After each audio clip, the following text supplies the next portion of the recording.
Rahayu harap-harap cemas.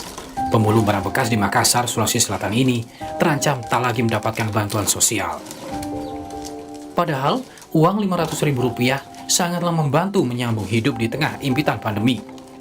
Rahayu terpaksa mengandalkan penghasilan sekitar Rp800.000 yang ia peroleh dari menjual barang bekas. Biasa 2 karung, Ji. Iya, 2 karung. Itu kalau 2 karung ditimbang itu berapa kilo? Dipilih dulu baru dikasih masuk di karung. Iya. Biasanya dapat berapa? Biasa Diuangkan. kalau dijual biasa kalau dijual cepat dijual sedikit, Ji, sekilo, Ji.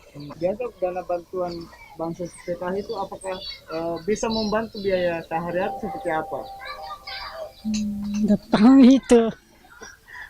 Bisa juga kapan. Rahayu bisa jadi merupakan bagian dari 39.000 data penerima bansos di Makassar yang hilang. Mereka tersebar di 15 kecamatan di Kota Makassar, Sulawesi Selatan.